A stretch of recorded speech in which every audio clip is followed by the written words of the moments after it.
أعوذ بالله من الشيطان الرجيم بسم الله الرحمن الرحيم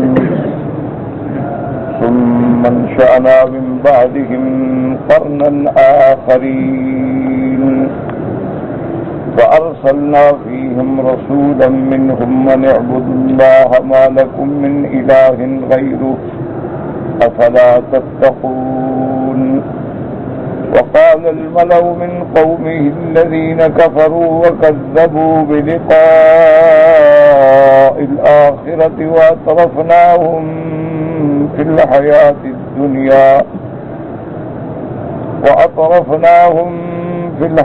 الدنيا ما هذا إلا بشر مثلكم يأكل مما تأكلون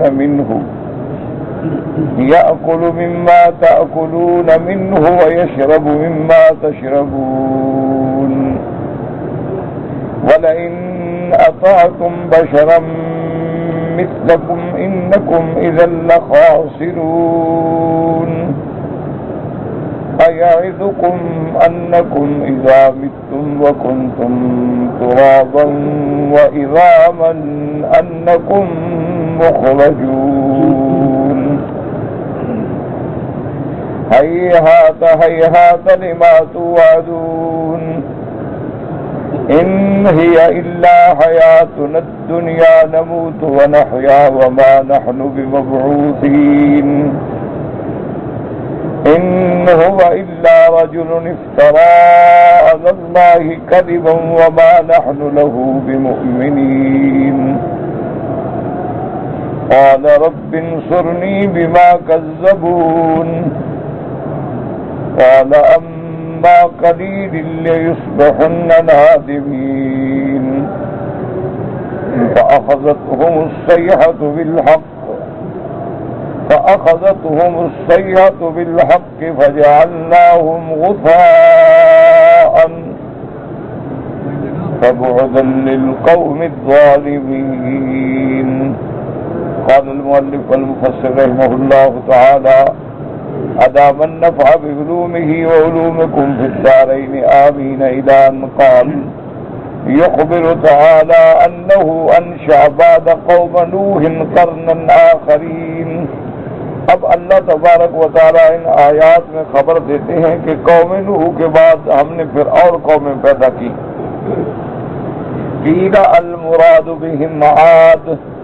بعض علماء فرماتے ہیں کہ ان آیات میں جو قصہ ہے یہ قوم عاد کا ہے، اور بعض علماء نے فرمایا کہ قوم ثمود کا ہے. بہرحال یہ جتنی اقوام صالحہ ہیں، قوم عاد ہے، قوم نوح ہے، قوم ثمود ہے، قوم فرعون ہے، قوم لوط ہے، یہ سب وہ قومیں ہیں جن کو اللہ نے دنیا میں ہلاک کر ڈالا. تو ان کی ہلاکت میں امت محمد مصطفیٰ صلی اللہ علیہ وسلم کے لیے عبرت ہے کہ وہ کیوں ہلاک ہوئے. ہم اس بات پہ غور کریں کہ ان کے اسباب ہلاکت کیا تھے، ان کے وجوہ ہلاک کیا تھے. کیا وہ اسباب ہمارے اندر تو نہیں پیدا ہو گئے؟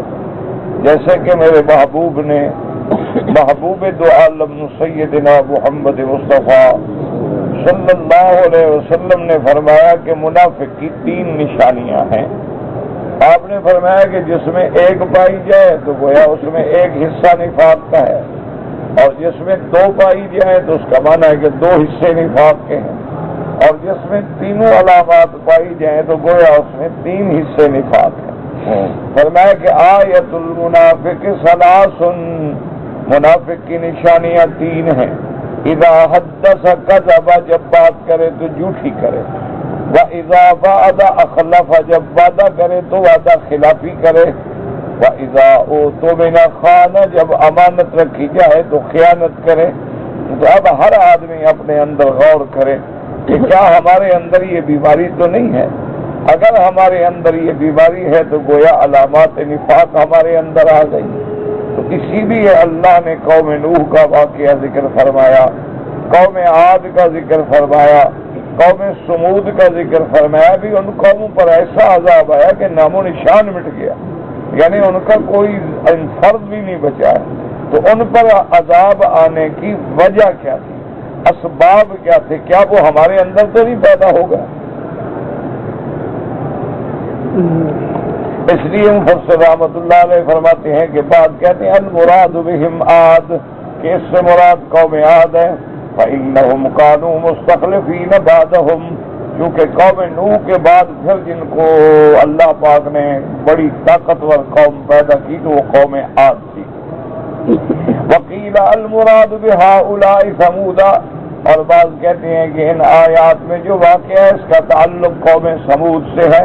اس کی وجہ یہ ہے کہ قوم سمود پہ عذاب ہے صیحہ کا اور قوم عاد پہ عذاب ہے ہوا کا، تو یہاں ذکر جو ہے صیحہ کا ہے، تو اس لیے بعض علماء فرماتے ہیں کہ اس سے مراد قوم سمود ہے، اور بعض نے فرمایا کہ یہاں صیحہ سے مراد مطلق عذاب ہے، چاہے وہ عذاب ہوا کا ہو یا چاہے وہ عذاب جو ہے وہ صیحہ کا ہو۔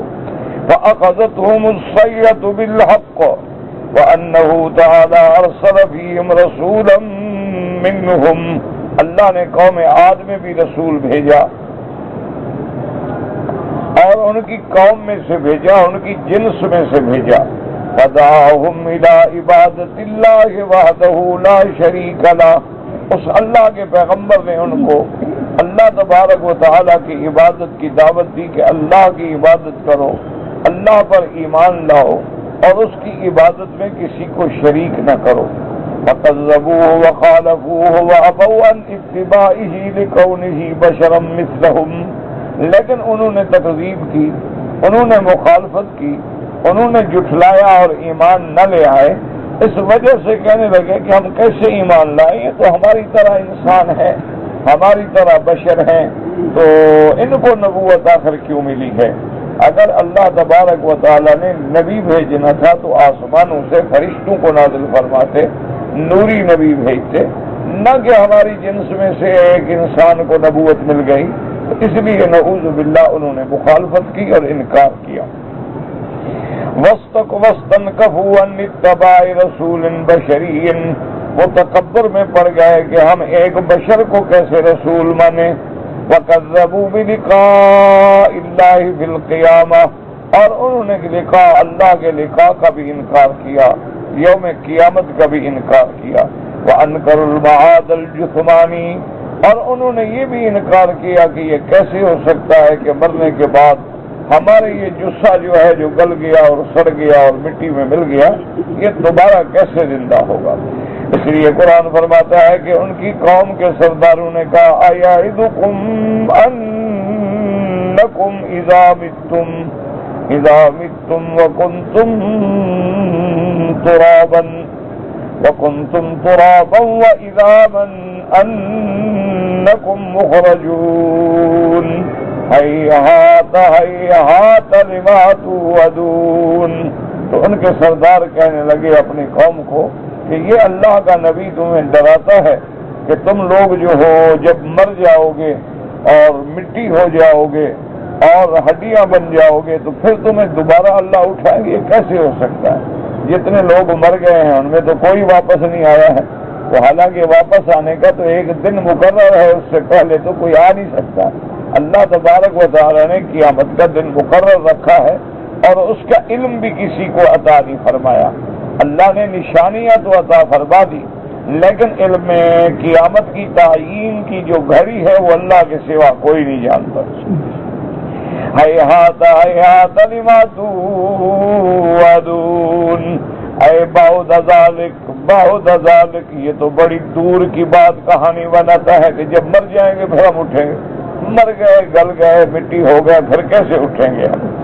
کہنے لگے ان هو الا رجل افترى على الله كذبا اي بما جاءكم به من الرسالة والنذار والاخبار بالبعث، کہنے لگے معلوم یہ ہوتا ہے کہ یہ بندہ اللہ پہ جھوٹ بول رہا ہے، نعوذ باللہ۔ یہ جو تمہیں کہتا ہے میں رسول ہوں، پھر تمہیں ڈراتا ہے اور پھر تمہیں خبر دیتا ہے کہ ہم دوبارہ قبروں سے اٹھیں گے، تو ساری باتیں نعوذ باللہ ہمیں جھوٹ لگتی ہیں۔ ان هو الا رجل افترى على الله كذبا وما نحن له بمؤمنين، ہم تو بھائی ہرگز نہیں ایمان لانے والوں۔ اب اللہ کے پیغمبر نے ان کے لیے پھر دعا کی، قال رب انصرنی بما كذبون، فاستفتح عليهم الرسول واستغفر ربه عليهم فأجاب دعاءه. اب پیغمبر نے اللہ تبارک و تعالیٰ سے مدد مانگی کہ یا اللہ یہ قوم تکذیب پر اتنی جم گئی ہے کہ اب ان کے ایمان لانے کی کوئی امید ہی نہیں، تو اب آپ مدد فرمائیں. قال اما قلیل لیصبحن نادمین اے بمخالفتک و عنادک فیما جئتہم بہ. اللہ نے فرمایا میرے نبی آپ صبر کریں، بہت تھوڑی مدت گزرے گی، ان کو پھر ندامت و حسرت ہوگی، لیکن اس وقت ان کو ندامت بھی فائدہ نہیں پہنچائے گی. وَأَخَذَتْهُمُ الصَّيْحَةُ بِالْحَقِّ، اللہ کا عذاب سچا پہنچا. وَقَالُوا يَسْتَحِقُّونَ ذَلِكَ مِنَ اللَّهِ بِكُفْرِهِمْ وَطُغْيَانِهِمْ، چونکہ وہ اس عذاب کے مستحق ہو گئے تھے بس سبب اپنے کفر کے اور سرکشی کے. وَالظَّاهِرُ أَنَّهُ اجْتَمَعَ عَلَيْهِمْ صَيْحَةً وَالرِّيحِ الصَّرْصَرِ الْعَاصِفِ الْقَوِيِّ الْبَارِدَةِ. اور مفسر فرماتا ہے کہ یہ بھی ہو سکتا ہے کہ اللہ نے ان پہ ہوا بھی بھیجی اور اس ہوا کے اندر پھر وہ صیحہ فرشتے کی آواز بھی شامل ہو گئی، کیونکہ ورنہ قوم عاد کے بارے میں دوسری جگہ قرآن نے واضح فرما دیا وَأَمَّا عَادٌ فَأُهْلِكُوا بِرِيحٍ صَرْصَرٍ عَاتِيَةٍ سَخَّرَهَا عَلَيْهِمْ 7 لَيَالٍ و8 أَيَّامٍ حُسُومًا. اللہ نے فرمایا ہم نے ان پہ ٹھنڈی اور سخت اور تیز ہوا بھیجی اور 8 دن تک اس ہوا ان پر مسلط رہی اور اس قوم پوری کی پوری قوم کو ہلاک کر ڈالا. جیسے فرماتے ہیں تدمر كل شيء بأمر ربها فأصبحوا لا يرى إلا مساكنهم. اللہ پاک نے فرمایا وہ ہوا ایسی چیز تھی کہ اللہ کے حکم سے اس نے ہر چیز کو اب برباد کر ڈالا. ایسا ہوا کہ پھر ان کے وہ مکان نظر آتے تھے، وہ بندے تو ختم ہو گئے نا، مکین تو ختم ہو گیا. جہاں جیسے آپ فرماتے ہیں فَجَعَلْنَاهُمْ غُثَاءً اَيْ صَرْعًا، مر گئے، ہلاک ہو گئے، ایسے ہو گئے جیسے فلٹ کے اوپر پانی کے اوپر گند تیرتا ہے اور تنکے تیرتے ہیں. وَهُوَ الشَّيْءُ الْحَقِيرُ التَّافِهُ، غُثَاء السَّيْلِ کہتے ہیں ایسی چیزیں جو بالکل بے قیمت حقیر ہوں. الْحَالِقُ الَّذِي لَا يَنْتَفِعُ بِشَيْءٍ مِّنْهُ، ایسی حقیر چیزیں ہوتی ہیں ان سے کوئی بندہ فائدہ ہی نہیں اٹھا سکتا کہ کہیں سے کچھ تیر کے آ گیا، کہیں سے کچھ تن کے آ گئے، کہیں سے کوئی مٹی آ گئی، اس سے کوئی کیا فائدہ حاصل کر سکتا.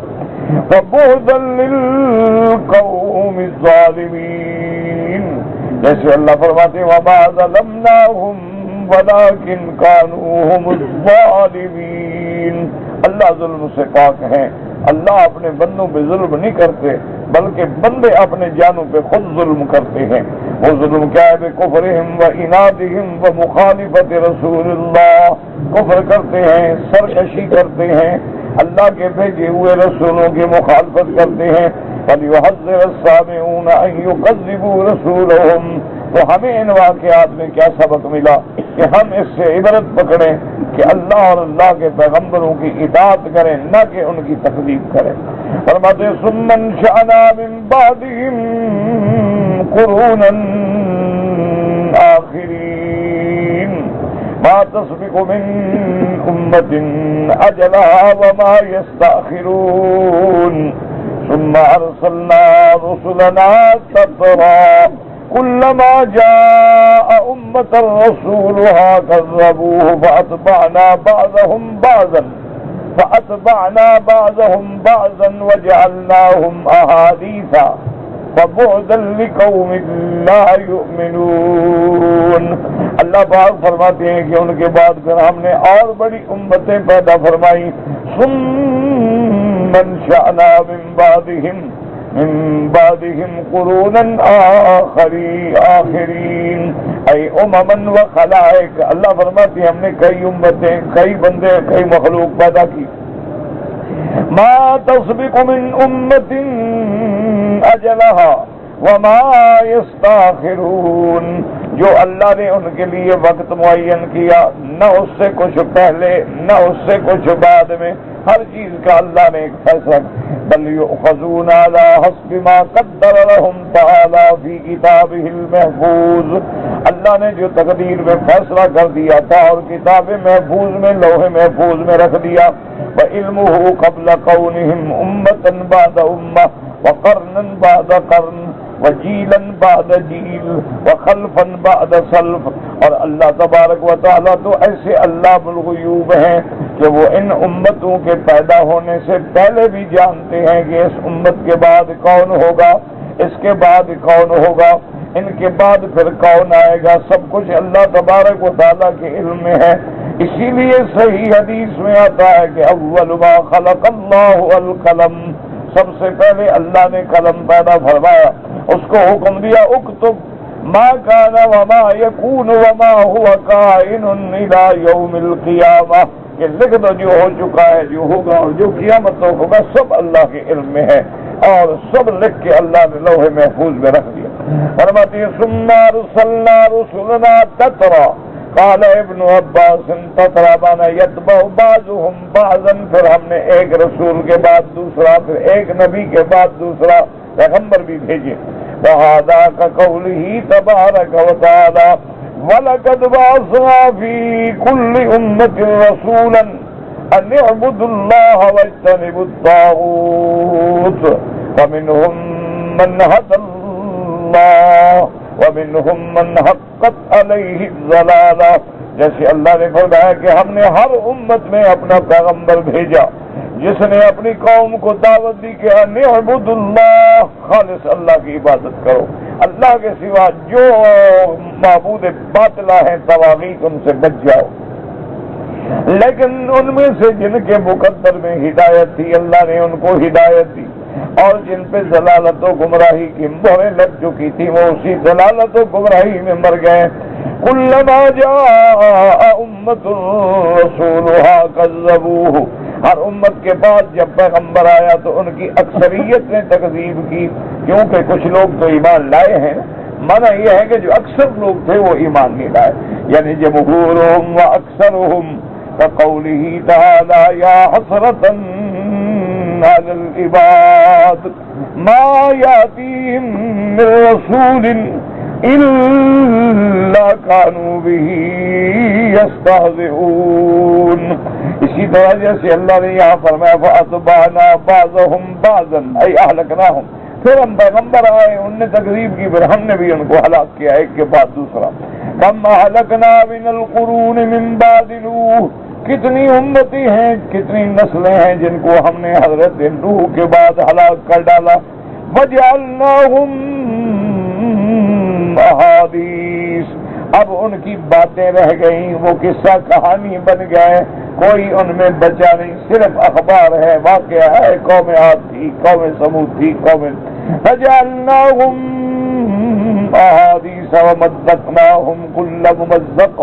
تو ان آیات میں اور ان واقعات میں ہمارے لیے سبق ہے، ہمارے لیے عبر ہے، ہمارے لیے نصائح ہیں کہ ہم ان افعال سے ان اعمال سے بچیں جن کی وجہ سے پہلی قوموں پہ تکذیب آئی۔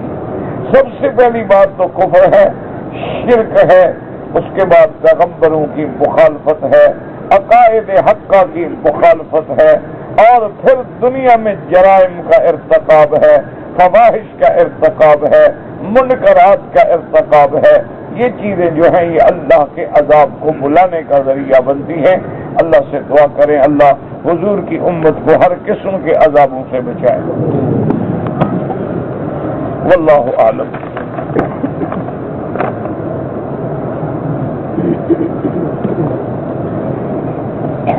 کہتے جی کہ ہمارے پتہ نہیں فیملی میں کالا رنگ نہیں پہنا جاتا، منع کرتے ہیں۔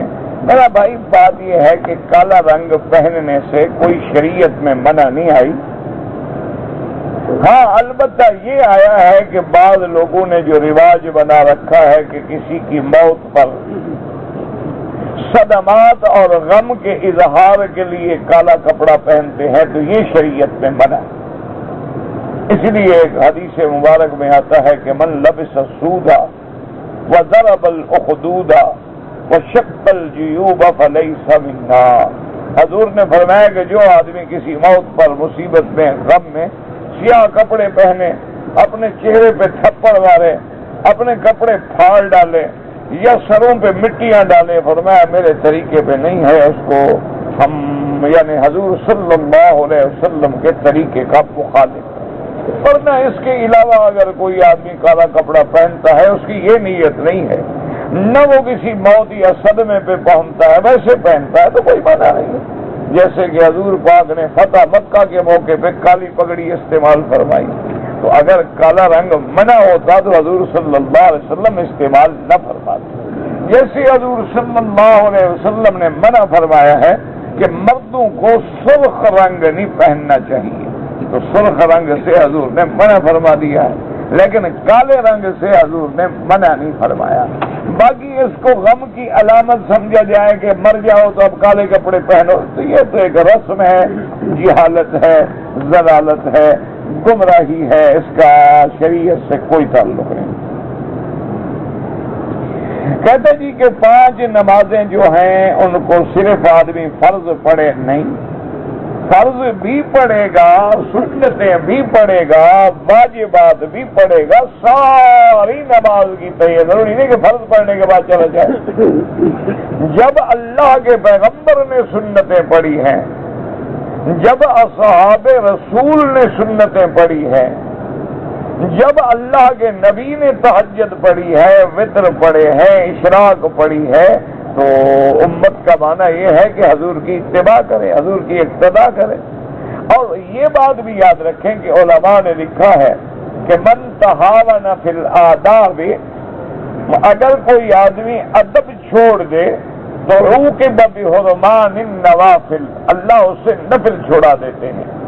ومن تہاون فی النوافل عوقب بحرمان السنت، جو نفلیں پڑھتا تھا اب اس نے چھوڑ دی اور سستی کرتا ہے تو اس کے عذاب میں اللہ سنتیں چھوڑوا دیتے ہیں، اور جو سنتوں میں غفلت کرے گا اللہ فرضوں سے بھی محروم کر دیتے ہیں۔ دوسری بات یہ بھی ہوتی ہے کہ جب ہماری نماز ہے وہ صحیح معنوں میں نماز تو بن نہیں سکتی، اس میں بڑی کمی ہے، تو ان نوافل سے، ان چیزوں سے قیامت میں اس کو پورا کر دیا جائے گا۔ اور اگر صرف فرض ہی فرض ہو اور اس میں بھی نقص ہو تو پھر ہم کیا جواب دیں؟ اس لیے یہ غفلت کبھی نہ کریں، فرض بھی ادا کریں، اور بعض سنتیں تو مؤکدہ ہیں، جیسے 2 رکعت فجر سے پہلے، اسی طرح 4 رکعت ظہر سے پہلے، 2 رکعت ظہر کے بعد، اسی طرح 2 رکعت مغرب کے بعد، اسی طرح 2 رکعت عشاء کے بعد۔ یہ تو سنن مؤکدہ ہیں جن کی زبردست تاکید آئی۔ کہتے جی ہمارے ملکوں میں جو رواج ہے کہ تیسرے دن کل خوانی کرتے ہیں اور پھر 40واں کرتے ہیں، میرا بھائی یہ بدعات ہیں، ان کا شریعت سے، اللہ کے رسول سے، فرمان سے کوئی ثابت نہیں۔ ہاں اگر آپ خیرات کرنا چاہتے ہیں سارا سال خیرات کرو، سارا مہینہ خیرات کرو، اور کوئی منع نہیں شریعت کے اندر، لیکن یہ تعین کرنا کہ تیسرے دن کل ہوں گے، پھر 7 جمعراتیں ہوں گی، پھر 40واں ہوگا، یہ بدعت ہے، اور ایسے دن مقرر کرنے کا کسی کو اللہ نے اختیار نہیں دیا ہے۔ اگر ایک عورت نے احرام پہن کے، بابا پہلے مسئلہ سمجھو خدا کے لیے، کیوں ایک دماغ میں پتہ نہیں بلا بیٹھ گئی ہے، عورت کا کوئی احرام نہیں ہوتا، یہ جاہل لوگوں کی بہانے ہیں کہ رومال بنا لیا، رومال باندھ لیا اور احرام ہے، رومال کھل گیا تو احرام کھل گیا۔ عورت کا کوئی احرام نہیں، جو کپڑے پہنے ہوئے اسی میں نیت کر لی، بس سلام علیکم۔ احرام اور احرام اور احرام، عورت کا احرام ہوتا ہی نہیں۔ کیا ہے عورت کا احرام؟ یہ رومال باندھنا، اور بعض میری بیٹیاں سفید کپڑے پہن لیتی ہیں، تو غلط بات ہے۔ سفید کپڑا اللہ کے نبی نے مردوں کے لیے پسند کیا ہے، عورتوں کے لیے آپ نے پسند نہیں فرمایا۔ آپ نے فرمایا کہ سفید کپڑا جو ہے وہ ہمارے مردوں کے لیے ہے، زندگی میں بھی اور مرنے کے بعد بھی کفن بھی سفید ہو، اور عورت کے لیے پسندیدہ کپڑا جو ہے وہ رنگین ہے، وہ رنگدار کپڑا پہنے۔ تو بہرحال اگر عورت نے نیت کر لی احرام کی اور حیض آ گیا تو اب اپنے گھر میں، ہوٹل میں، مکان میں رہے، جس دن پاک ہو جائے غسل کرے، خوشبو کا صابن استعمال نہ کرے، کنگھی ونگی کا خیال رکھے کہ بلا وجہ بال نہ گرے، ناخن شاخن نہ کاٹے اور بدن کی اور کوئی صفائی نہ کرے، بس سادہ پانی سے غسل کر کے پاک ہو کے طواف کر کے صفا مروہ دوڑ کے بال کٹا کے اپنا عمرہ پورا کرے۔ اگر عورت نے غسل کیا اور کنگھی کی اور بلا ضرورت اگر غسل کیا، بلا ضرورت کنگھی کی اور بال بلا وجہ گرائے ہیں تو پھر صدقہ و خیرات کرے۔ عورت عمرے کا احرام باندھ کے برقعے کا نقاب باندھ لے، نہیں نقاب نہ باندھے، ایسے چادر آگے لٹکا دے کہ پردہ بھی رہے اور چہرے کو بھی نہ لگے۔ یدنین علیہن من جلابیبہن، اللہ کے قرآن کا بھی یہی حکم ہے۔ ہمارے پاس ہم پر دم پڑ گئی ہے، کمپنی میں کچھ لوگ کام کرتے ہیں جن کی تنخواہیں 1800 ریال ہیں، وہ دم نہیں کھا سکتے، دم فقراء غریبوں کو کھلانا ہے۔ پاکستان سے بغیر احرام کے داخل ہو گیا، 2 دن کے بعد مدینہ گیا، بہرحال اگر فوراً اس نے مدینے سے عمرہ باندھ لیا اور جو عمرہ چھوڑا تھا اس کو قضا کر لیا تو دم سے بچ جائے گا، ورنہ دم دینی پڑے گی کہ وہ بغیر احرام کے آ گیا ہے۔ اگر میں جدے میں کام کرتا ہوں، عمرہ کرنے کے لیے میں نے مسجد عائشہ سے احرام باندھ لیا، کوئی حرج نہیں، لیکن آپ جدہ سے بھی باندھ سکتے تھے، آپ جدہ سے احرام باندھ کے عمرہ کر لیتے، آپ کو مسجد عائشہ جانے کی ضرورت ہی نہیں تھی، کیونکہ آپ کسی بھی ہل میں یعنی حد حرم کے باہر سے کہیں سے بھی آپ احرام باندھ سکتے ہیں۔ میری ڈیوٹی ہے، نوکری ہے، میرا ٹرانسفر ہو گیا مدینہ منورہ سے مکہ مکرمہ، میں نے احرام نہیں باندھا، تو بہرحال امام احمد ابن حنبل رحمۃ اللہ علیہ ان کے نزدیک تو یہ ہے کہ اگر کوئی آدمی ملازم ہے یا ڈیوٹی ہے یا زیارت احباب ہے تو احرام نہ باندھے تو دم نہیں ہوگا، لیکن امام ابو حنیفہ رحمۃ اللہ علیہ اس معاملے میں بڑے سخت ہیں، وہ فرماتے ہیں نوکری ہے یا کچھ ہے، جب بھی میقات سے آئے بغیر احرام کے نہ گزرے، میقات بنائے اسی لیے گئے ہیں، اگر ہماری رائے پہ چھوڑ دیا جائے تو پھر میقات بنانے کی ضرورت ہی کیا تھی۔ وہ فرماتے ہیں کہ چاہے وہ حج اور عمرے کی نیت سے آ رہا ہو یا ڈپٹی پہ آ رہا ہو، ہاں کوئی مجبوری ہے، عذر ہے، الگ بات ہے۔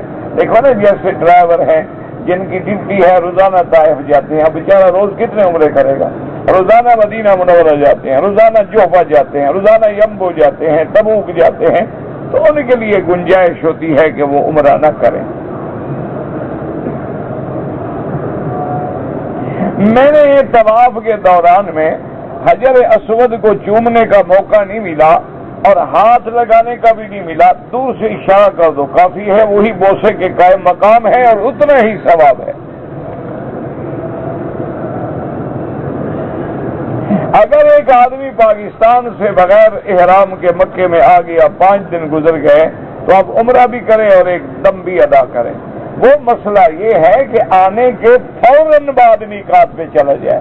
اب یہ تھوڑا کہ 5 دن تم بیٹھے رہے اور پھر تمہیں یاد آئے تم پاکستان سے عمرے پہ رہے تھے، احرام نہیں باندھا، تو پھر کیا کرنے آئے تھے آخر آپ؟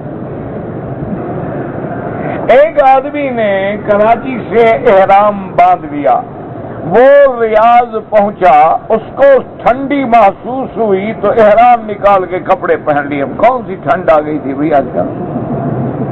نہ ریاض میں ٹھنڈ ہے نہ مکے میں ٹھنڈ ہے، تمہیں پتہ نہیں کہاں سے ٹھنڈی لگ گئی۔ بہرحال اب عمرہ بھی قضا کرو اور ایک دم بھی ادا کرو۔ کہتے ہیں جی کہ ہمارے والدین یا قریبی رشتہ دار جو فوت ہو گئے ان کے لیے عمرہ کریں، انشاءاللہ اللہ ان کو بھی ثواب دیں گے۔ اگر کوئی صاحب حیثیت رشتہ دار ہے، زندہ ہے، اس کے لیے دعا کرو اللہ اس کو عمرہ نصیب کرے۔ اگر سر کے چاروں طرف بال نہیں، سارے بال چوتھا حصہ کٹ جائیں، یہ نہیں کہ ٹک لگائے ادھر سے ادھر سے ادھر سے، پھر دم پڑ جاتی ہے۔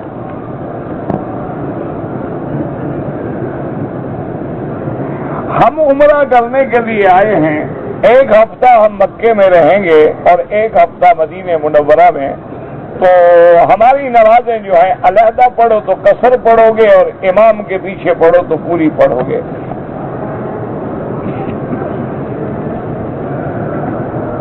اگر حالت نماز میں نظر خانہ کعبہ پہ پڑ گئی کوئی بات نہیں، افضل یہ ہے کہ سجدے کی جگہ پہ نظر ہو۔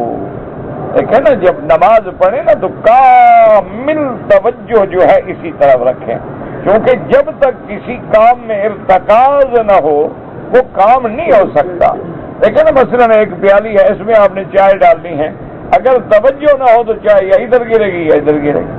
تو جب تم نماز پڑھ رہے ہو تو پورا یقین ہو کہ گویا میں اپنے اللہ کے دیدار کر رہا ہوں، اور وگرنہ خدا تو مجھے دیکھ رہا ہے۔ اس لیے خشوع ہو، خضوع ہو، بندگی ہو، عاجزی ہو، تواضع ہو، تذلل ہو، سجدے کے مقام پہ نظر ہو۔ میرے شوہر جو ہیں گم ہو گیا، پتہ نہیں، مجھے تو سمجھ نہیں ہے کیا لکھا آپ نے۔ شوہر گم ہو گیا، اس دوران میں لڑکی پیدا ہوا، لڑکی کس کی؟ اسی شوہر کی یا کسی اور کی؟ وضاحت کرو نا، کچھ سمجھ تو آئے نا بات۔ 2 شوال کو عمرہ کیا، بعد میں حج کیا۔ حج میں نے افراد کیا اور حج کی بکری نہیں رکھی۔ میرا بھائی بات یہ ہے کہ 2 شوال سے آپ نے عمرہ کیا، لیکن عمرہ کہاں سے کیا یہ تو آپ نے لکھا ہی نہیں۔ بہرحال آپ پر ایک دم واجب ہے، آپ کو وہ حج کی بکری تو دینی نہیں تھی، اگر آپ مکے کے رہنے والے ہیں تو حج مفرد ہے، اور حج افراد میں حج کی بکری واجب نہیں ہوتی، لیکن ان کے لیے ان دنوں میں عمرہ نہیں کرنا چاہیے تھا۔ آپ نے عمرہ کیا تو دم پڑ گئی، تو ایک بکری آپ دم ادا کر دیں، باقی تفصیل لکھیں گے تو صحیح سمجھ آئے گا نا۔ اگر میرے والدین میں عمرے پہ بلاتا ہوں تو عمرہ کرنے سے حج لازم ہو جائے گا، جب قانون نہیں رہنے دیتا کیسے لازم ہو جائے گا؟ عمرہ کریں، وقت گزرے اپنا چلے جائیں۔ کہتے جی کہ اللہ تبارک و تعالیٰ اپنے فیصلے تبدیل نہیں کرتے، تو اللہ نے حضرت عیسیٰ علیہ السلام کے لیے اتنی عمر دی اور ہمارے نبی کو عمر 63 سال دی۔ جب اللہ فیصلے تبدیل نہیں کرتے تو تم اعتراض کرنے والے کون ہو؟ اللہ کا فیصلہ کبھی تبدیل نہیں ہوتا۔ اچھا، پھر عمر زیادہ ہو یا کم ہو کیا فرق پڑتا ہے؟ عمر تو پہلے پیغمبروں کی زیادہ ہے، لیکن شان محمد مصطفیٰ کا زیادہ ہے۔ عمر تو پہلے لوگوں کی زیادہ ہے، 1000 سال عمر تھی، لیکن اللہ نے حضور کی امت کو لیلۃ القدر دے دی ہے کہ 1 رات عبادت کرو اور 1000 مہینے کے برابر ہو جائے۔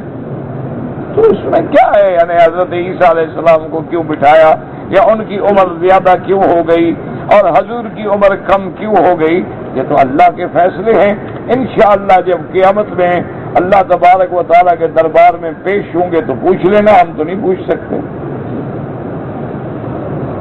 داڑھی رکھنا جو ہے وہ سنت ہے، کم از کم 1 قبضہ یعنی 1 مشت جو ہے داڑھی ہو۔ باقی یہ سنت نہ سعودیوں کی ہے نہ تمہاری ہے، سنت محمد مصطفیٰ ہے۔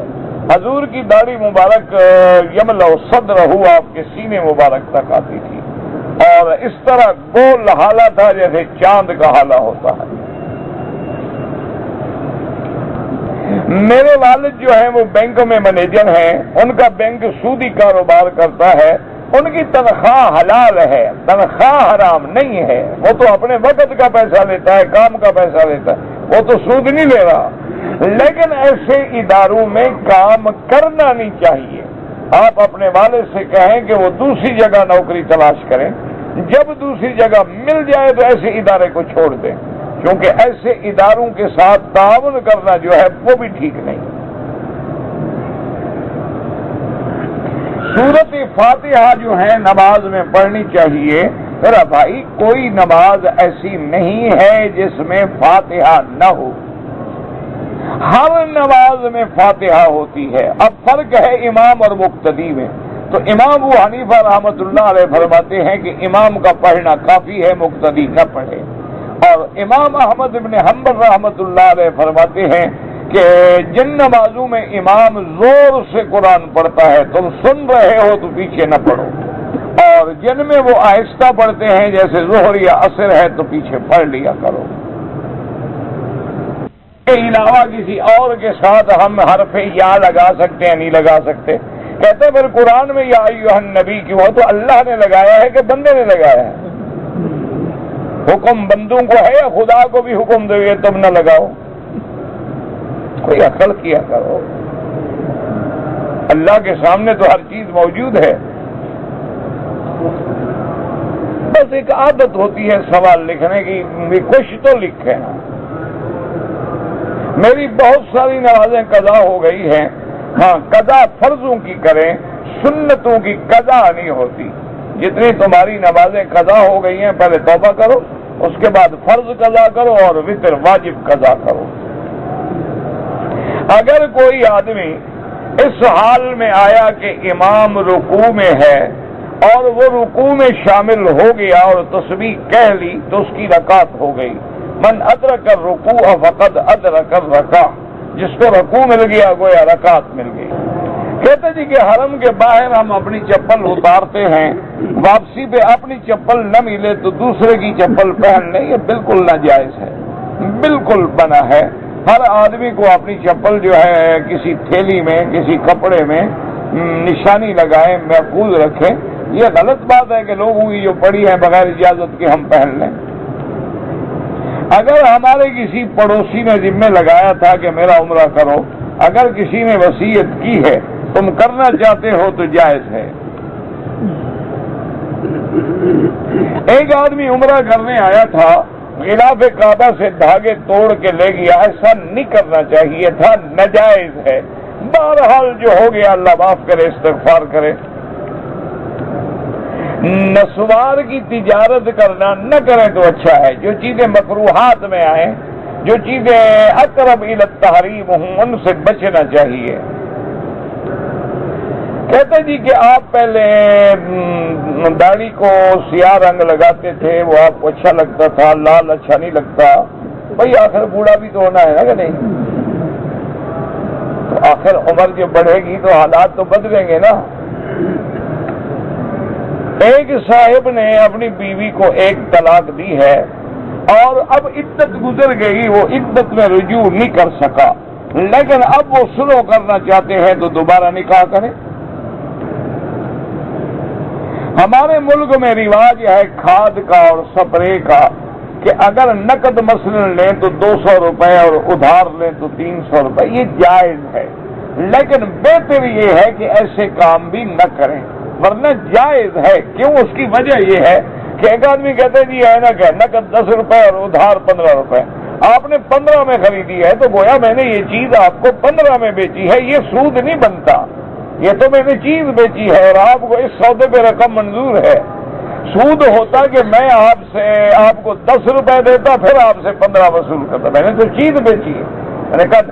لیکن یہ بھی شرط ہے کہ وہ آدمی نقد پہ بھی بیچے اور ادھار پہ بھی بیچے.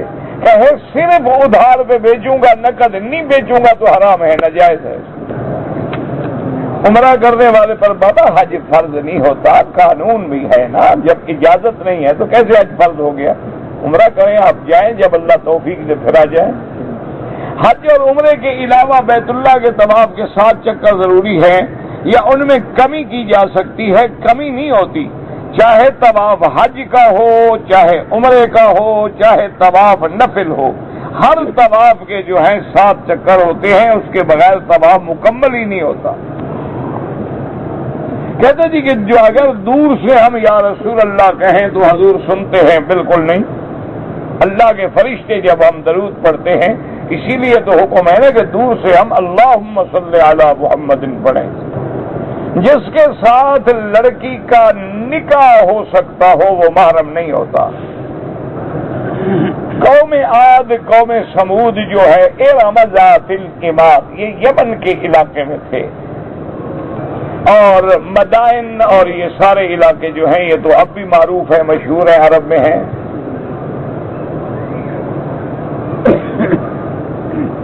ہم لوگ نے 15 دن سے زیادہ مکے میں رہنا ہے تو آپ مقیم ہو گئے، نمازیں پوری پڑھیں.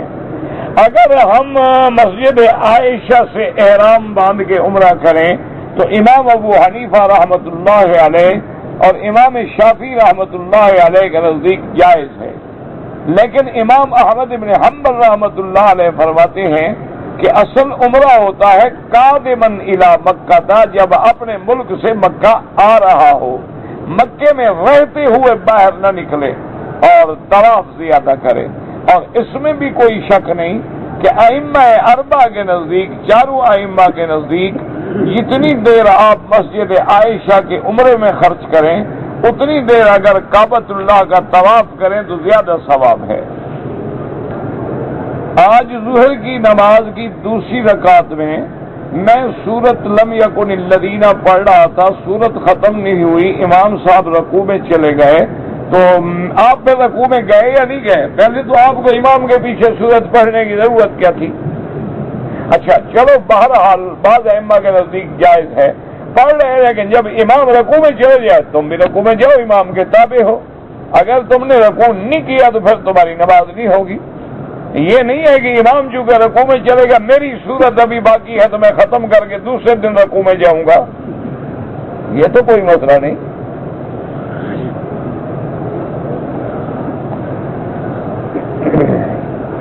اگر میں نے عشاء کی نماز کی پہلی 4 سنتوں کی نیت کر لی، میں نے 1 رکعت پڑھی کہ تکبیر ہو گئی اور نماز کھڑی ہو گئی، تو آپ 2 رکعتوں پہ سلام پھیر کے نماز میں مل جائیں، بعد میں آپ وہ جو 2 رکعتیں چھوڑی ہیں بعد میں پوری کر لیں۔ کہتے ہیں جی کہ میں ریاض میں گیا تھا، وہاں میں نے بہت بڑی گہری گہری کھائیاں دیکھی، الخرج کے علاقے میں ہیں، تو کہتی حضرت نوح کے وقت سے ہیں، یہ تو کوئی دلیل نہیں، بہرحال اللہ عالم کب سے ہیں کب سے نہیں ہیں۔ کہتے جی کہ حضرت علی کی بیٹی حضرت عمر کے گھر تھی، بالکل تھی، ان کا شادی ہوئی، نکاح ہوئی، کلثوم بی بی نام تھا ان کا۔ کہتے جی کہ ایک سعودی آپ کا ماتھا چوم رہا تھا، تو ماتھا چومنا تو جائز ہے، استاذ کا ماتھا کوئی چوم لے جائز ہے۔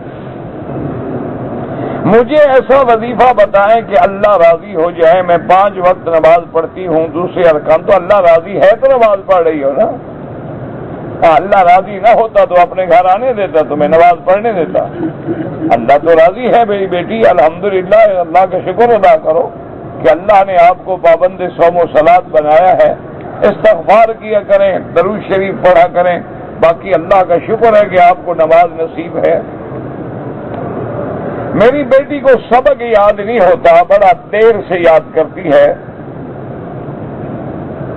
تو دعائے حفظ قرآن جو ہے نا، یہ حدیث کی کتابوں میں بھی موجود ہے اور آج کل جو دعائیں چھپی ہوئی ہیں ان میں بھی موجود ہے، وہ دعا لکھ کے اپنی بیٹی کو پڑھوائیں۔ اللہم ارحمنا بترک المعاصی ابدا ما ابقیتنا وارحمنا نتکلف ما لا یعنینا، وہ یہاں سے شروع ہوتی ہے۔ اور اسی طرح اپنی بیٹی سے کہیں کہ پڑھنے سے پہلے رب زدنی علما، رب زدنی علما، رب زدنی علما، کثرت کے ساتھ یہ دعا کیا کرے۔ میرے بچے کو بھی بیماری ہے ٹی بی کا، اور ہمارے گھر میں بھی بیماری ہے، اللہ شفا عطا فرمائے۔ یہ بھی میرا بھائی اللہ کا امتحان ہے، آپ راضی رہیں اس کے فیصلوں پہ، مایوس ہو جائیں یا راضی نہ بھی ہو تو ہم کیا کر لیں گے، اپنا ایمان بھی خراب کریں گے۔ تو اس لیے اللہ کے ہر حکم پہ راضی رہیں، وہ دکھ دے وہ سکھ دے، لیکن مانگتے رہیں کہ اسألک العفو والعافیہ، اور علاج بھی کرائیں، کیونکہ ٹی بی متعدی بیماری ہے، یہ چھوت چھات والی بیماری ہے، ایک دوسرے سے لگ جاتی ہے، تو اگر احتیاط نہیں کریں گے تو سارا گھر بیمار ہو جائے گا، اس میں کوئی شک نہیں ہے۔ تو بہرحال احتیاط بھی کریں، دوا بھی کریں، اور یہ نہیں کہ بس جی اب بیماری ہے اور بچے کو بھی ہے اور چھوٹے کو بھی ہے اور سب کو لگ جائے گی نا، کیونکہ یہ تو ایسی بیماری ہے کہ اگر آدمی کھانس رہا ہے یا آدمی نے تھوک دیا ہے تو اس سے بھی آگے بیماری پھیل جاتی ہے۔ کہتے جی کہ ایک مسجد ہے 50 سالہ، اس کے محراب کے سامنے 1 میٹر کے فاصلے پر قبریں ہیں، تو آپ دیوار دے دیں نا، درمیان میں دیوار ہے، بس ٹھیک ہے، کوئی مسئلہ نہیں۔ مانا یہ ہے کہ قبر نماز میں سامنے نہ ہو. اگر ہم نے بند کر دی، دیوار دے دی، بات ختم ہو گئی.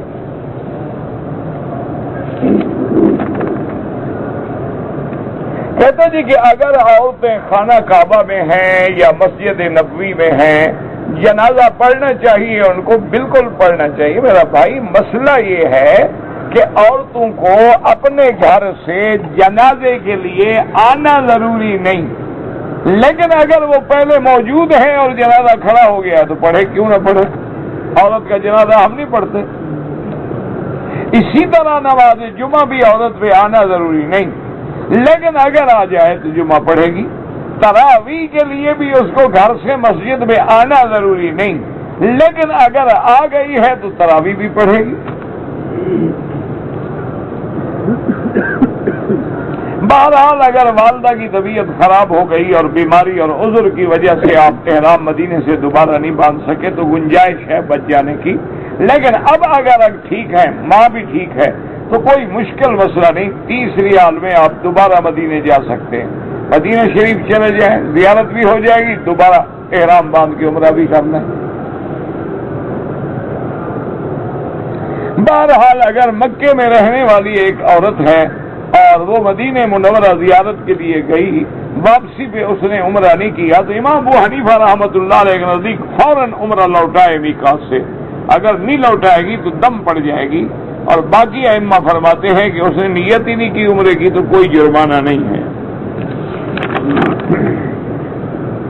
ہماری جو نمازیں 5-10 سال ہم نے نہیں پڑھی، اس کا افضل علاج ہے توبہ، کہ اللہ توبہ سے گناہوں کو معاف کر دیتے ہیں. باقی جتنا ہمت ہو پڑھتے رہو، نفلوں کے بجائے قضا پڑھتے رہو. اگر ایک آدمی نے عصر کی نماز کے بعد عمرہ کرنا ہے، نماز نہ پڑھے، بس میقات پہ لبیک اللہ لبیک پڑھ کے آ جائے، چونکہ عصر کے بعد نماز پڑھنا مغرب تک منع ہے. والدین کی اجازت کے بغیر میں جہاد پہ جاؤں، بالکل نہ جائیں جب تک اجازت نہ ملے. اگر گھر والے آپ کی شادی کرنا چاہتے ہیں، شادی کر لیں، یہ بھی جہاد ہے. حج فوت ہو جاتا ہے، عمرہ فوت نہیں ہوتا. مجھے نہیں پتا آپ کے پوچھنے کا مقصد کیا ہے. حج کا ایک دن مقرر ہے، گزر گیا تو فوت ہو گیا. عمرہ تو سارا سال آپ کر سکتے ہیں، بات سوا 5 دنوں کے. بہرحال آپ کی شادی جو ہے زبردستی کر دی گئی. میری گھر والی کے ساتھ ہر وقت جھگڑا رہتا ہے. 2 بچے بھی ہو گئے، اچھا جھگڑا ہے، بچے تو ہو رہے ہیں. یہ جھگڑا عجیب جھگڑا ہے. اچھا، میں نے اسے طلاق دے دی. طلاق کا لفظ ایک دفعہ میں نے لکھا تھا، 3 مہینے کے بعد بڑوں نے زبردستی گھر میں بٹھا دیا. چلو ٹھیک ہو گیا، رجوع ہو گیا تمہارا. اچھا، غصے سے پھر بھی میں نے ایک دفعہ طلاق کہی تھی، تو پھر آپ نے رجوع کر دیا. 2 تک تو گزارا ہو سکتا. اب نہ نکالنا منہ سے طلاق کا لفظ، ورنہ 3 پوری ہو جائیں گی. پھر مدینہ شریف سے مکہ واپسی پر ہم نے عمرے کے لیے احرام باندھ لیا. بس سے نہ آنے سے مکہ نہ آئے، احرام کھول دیا. تو اب آپ عمرہ بھی قضا کریں، ایک دم بھی ادا کریں. یہ مذاق تھوڑی ہے کہ جب باندھ لیا، جب کھول دیا.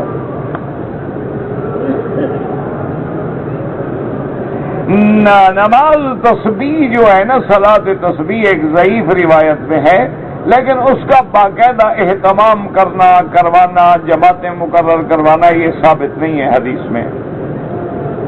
رسم کل وغیرہ سب بدعت ہیں. اگر کوئی آدمی ایک دکان خرید کے پھر کرائے پہ دیتا ہے، بالکل جائز ہے. اسٹیٹ لائف سے پالیسی انشورنس کرانا جو ہے وہ غلط ہے. وہ علامہ اقبال کا حوالہ دیتے ہیں. علامہ اقبال کوئی عالم تھوڑا تھا، وہ تو ایک شاعر تھا، نہ مفتی تھا نہ عالم تھا. کوئی بھی ناپاک چیز کلمہ پڑھ کے دھونے سے پاک ہو جاتی ہے. مثلا کتے کو دھوئیں تو پاک ہو جائے گا. کوئی بھی ناپاک کیا مطلب. اور پھر اگر ویسے کوئی کپڑا پلیت ہو گیا تو کلمے پڑھنے کی کیا ضرورت ہے؟ اس کو مسلمان کر رہے ہو کہ پاک کر رہے ہو؟ پاک پانی سے ہوتا ہے، کلمے پڑھانے کی ضرورت نہیں ہے کپڑے کو. یہ لوگ غسل کریں نا، غسل جنابت، حمام میں کھڑے لا الہ الا اللہ غسل لا الہ، تم کافر ہو گئے تھے، اب مسلمان ہو رہے ہو. عقل کرو. ایک 100 ریال مجھے ملے تھے، کوئی مالک نہ مل سکا، پھر میں نے قرآن کی کیسٹیں خرید کے لوگوں کو دے دی. اچھا کیا. انبیاء، شہداء، صالحین کے قبر جو ہیں وہ قبروں میں زندہ ہیں. کس طرح؟ جب اللہ فرماتا ہے تم نہیں سمجھ سکتے تو میں کیسے سمجھاؤں؟ احیاء ولکن لا تشعرون.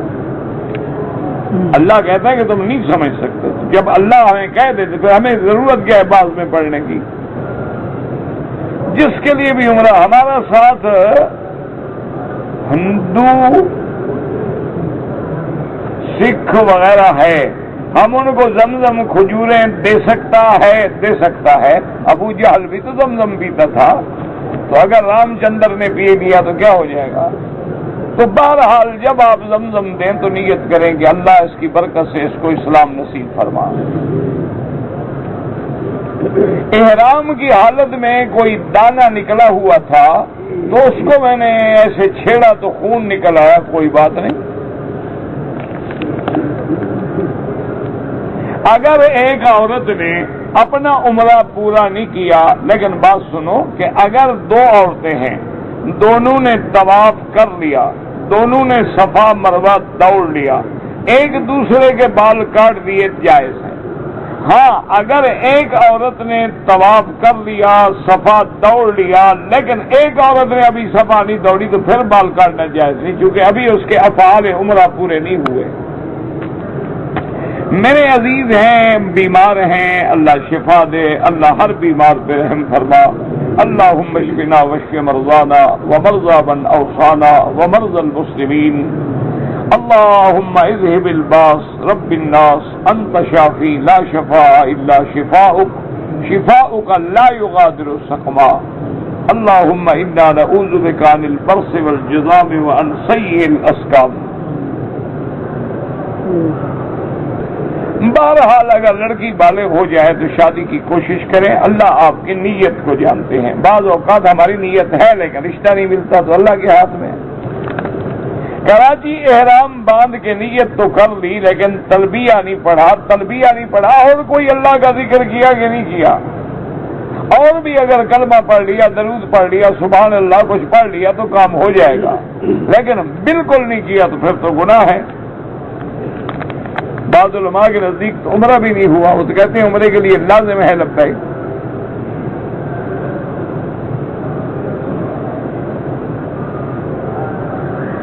نہ اگر کسی آدمی نے طواف کیا 3-4 چکر کے بعد دروازے پہ دعا مانگے، نہیں، پہلے طواف پورا کرے، طواف سے فارغ ہونے کے بعد ملتزم پہ دعا مانگے. جتنا عبادت مکے میں افضل نفلی عبادت میں طواف ہے، کیونکہ ساری دنیا میں ہر عبادت ہو سکتی ہے لیکن طواف یہاں کے بغیر کسی جگہ نہیں ہو سکتا. ہر جگہ آپ قرآن پڑھ سکتے ہیں، نفل پڑھ سکتے ہیں، خیرات کر سکتے ہیں، لیکن طواف تو نہیں کر سکتے.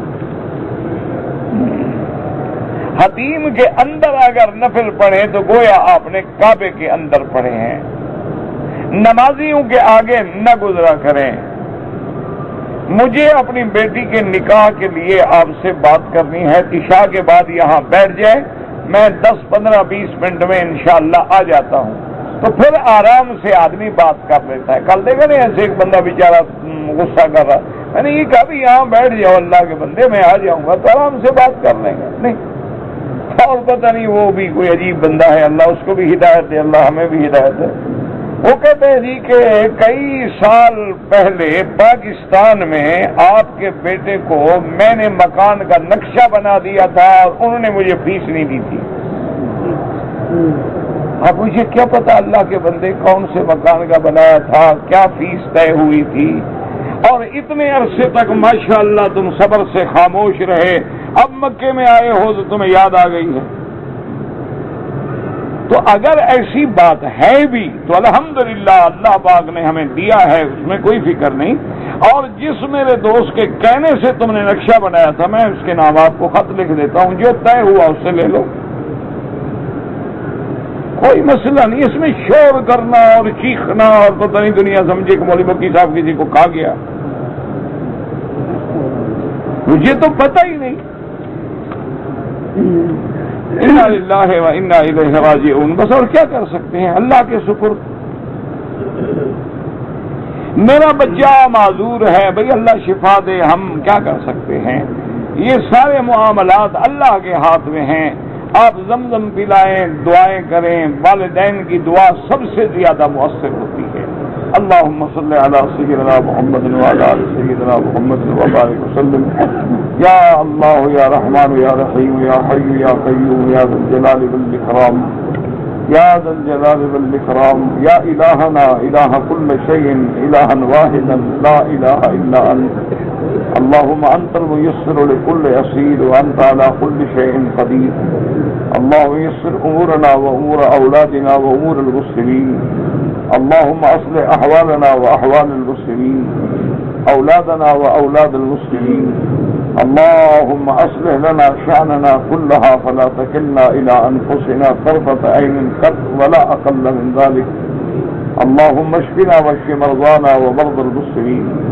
اللهم اجعل لنا وللمسلمين من كل هم فرجا ومن كل ضيق مخرجا ومن كل بلاء عافيا. یا اللہ عالم اسلام کی عزت کا فیصلہ فرما. یا اللہ عالم اسلام کے غلبے کا فیصلہ فرما. یا اللہ کفر کی ذلت تعمیر شکست کا فیصلہ فرما. یا الہ العالمین مسلمان جس ملک میں ہیں ان کی جان مال آبرو عزت کی حفاظت فرما. یا اللہ دین کے مدارس کی، مساجد کی، معابد کی حفاظت فرما. یا اللہ دین والوں کی حفاظت فرما. یا اللہ اپنے کام کرنے والوں کی حفاظت فرما.